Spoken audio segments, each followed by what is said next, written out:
Mr. Jamar, thank you for being with us today. In my opinion, some European initiatives are promoting the Union in practice.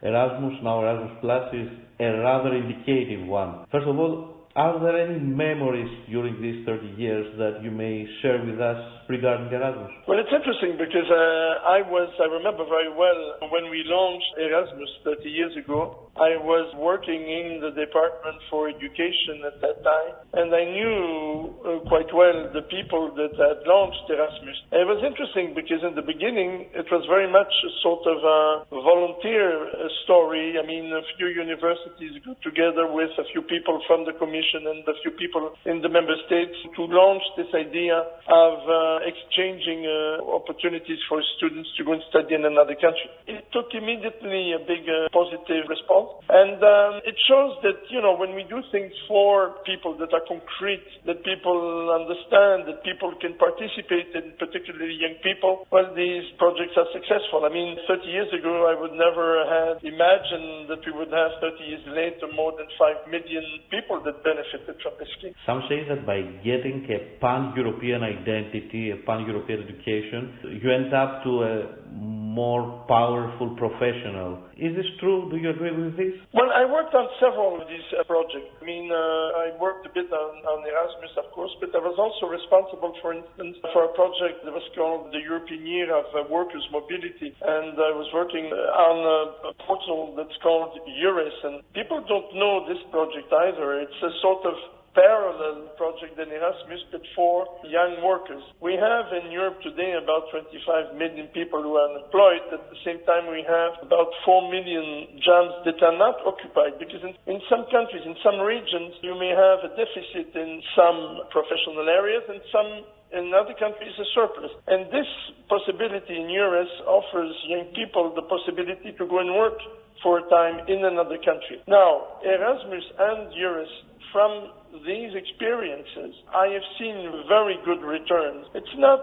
the idea of necessarily, forging a pan-European identity. It's simply offering young people or young workers or young students a possibility to do an experience in another country, and thereby getting into a working or studying environment, another one than your own. And we see that this is very beneficial, not only because they acquire new skills, or that they experience a new language, but because also they are confronted to, I would say, the reality in another country. And that is very positive. The experience that usually we have and the returns that we have, because we get a lot of feedback, is overwhelmingly positive. 30 years ago it was Erasmus that was established, now Erasmus Plus.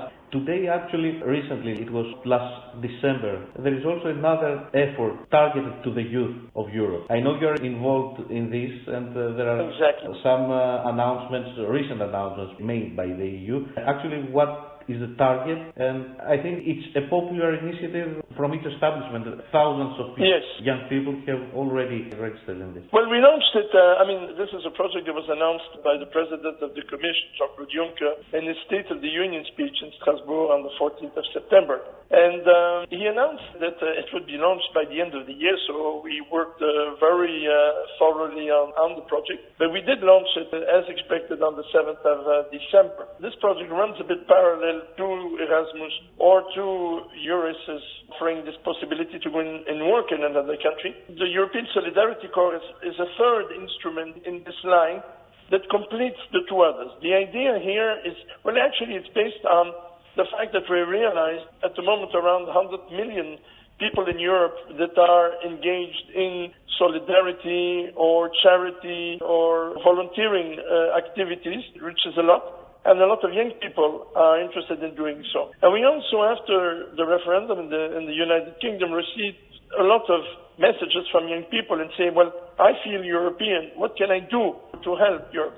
And this is a way to tell them, well, okay, you feel European, you want to do something, you are interested in doing a solidarity experience, this is what it offers. So it offers potentially to every young person in the future the possibility of doing solidarity experience between 2 months and 12 months. The novelty here is that you have two strands. You can do it either as a volunteer or as a first job experience or as a training experience. And also, you don't necessarily have to go to another country. You can also do your solidarity experience in your own country. This is, I think, quite promising, and indeed, we launched the registration possibilities for young people on the 7th of December, and just a month later, we had over 20,000 registrations. So we are going to, of course, offer the first possibilities, placement possibilities around Easter, and we are expecting to have already around 15,000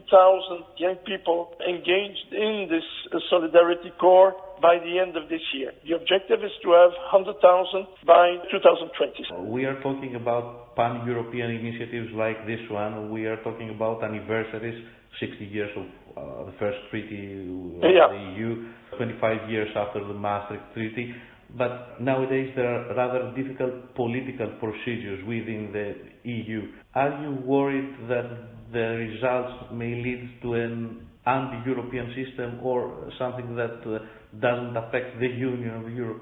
It's of course very difficult to predict the future, but I think we are faced with two things. Of course, you mentioned the political problems. On the other hand, you have the rise of Euroscepticism and populism in Europe. I think that one of the ways to fight particularly populism and so on, because people declare themselves against Europe. But if you start questioning them, it's difficult to know exactly why. I think one of the possibilities to counter this is precisely to offer people, and particularly young people, the opportunity to experience Europe. And that's why these initiatives like Erasmus Plus, Eures for the young workers, or the European Solidarity Corps are precisely instruments that can help young people to know other cultures, other working environments, to get to know their fellow Europeans. I think this is interesting. One of the solutions, I would say, for the problems in Europe today will be if we